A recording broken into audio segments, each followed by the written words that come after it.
Hey everybody. So first I want to you guys mind undimming the lights or bringing up the lights, please? Okay, so now I can see your face. Hello everybody. So I was just curious. I see a lot of people out here, and go ahead and raise your hand if this applies to you. Who are the interpreters in the room? Raise your hand. Wow, about a full room of interpreters. Okay. Okay, good. So who are the student interpreters or intern interpreters in the room? Okay, cool. So who's just visiting and they're not really involved with the interpreting world? And who are the deaf consumers in the room? Raise your hand. Any CDIs in the room? Okay, a few of you. Awesome, great. Thank you so much. You can go ahead and dim the lights.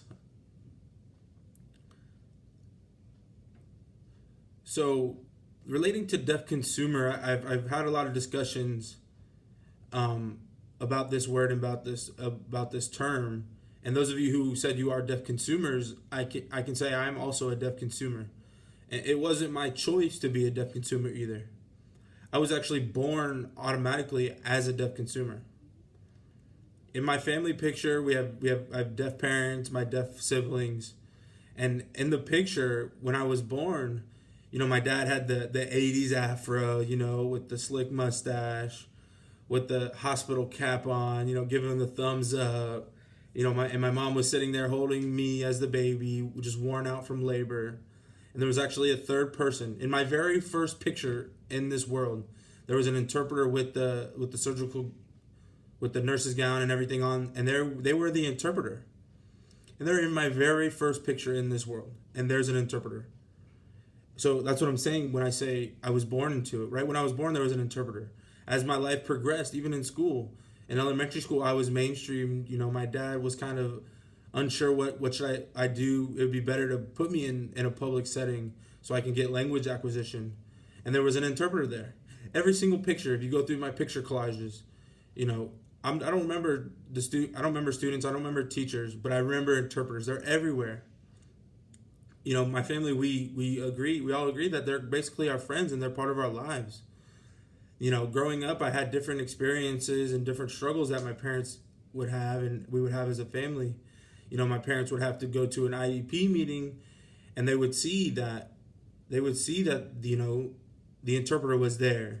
Sometimes the interpreters would struggle, even inside our own family and in the own community. We would pass along information and let each other know about the interpreters. Nope, that interpreter wasn't good, or they weren't very successful. So, but we would have these conversations, and then when the interpreter showed up, we would all go quiet. But then as soon as the interpreter would leave, we would have our comments, but if we would be stuck with those interpreters, and then we would have to bear through the meetings and deal with the bad interpreters, and then after we would go and gossip, and that was my whole entire life. And, technology. You guys know what happened to technology in the '80s and '90s, right? Yeah, it exploded. It boomed. Technology was booming. Back in the day, we had the TTY with the flapping paper. So when my mom was done talking, I would go and read all the transcript of the dialogue. It took me about 6 months to figure out what GA and SK means. You know what I mean? That was just tough for me. It took me 6 months. It was GA was go ahead and SK was stop king. Captions came on the television.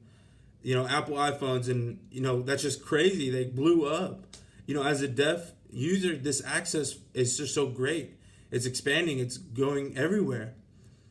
And then they started setting up video relay services. We don't have to translate anything into our second language. I can use a video relay service to use my first language, and this was all capable because of technology. But still, relate going back to when I was born and going into school and work, there was always something. There was always something in my gut that felt off. The interpreter might be really really good, but it just something felt off. It was better to it's just that weird going through a third party instance. It's just weird. Yeah, you're a good interpreter, but it wasn't really great. And VRS, video relay service, that's where I really got involved. In school, I was really focused on theater and computers and videography. I mean, 2003, that's when I started working at VRS, and that's when VRS came to fruition. So that's what I was. In 2003, I was a videographer for video relay service. Back in '03, people didn't understand what VRS was.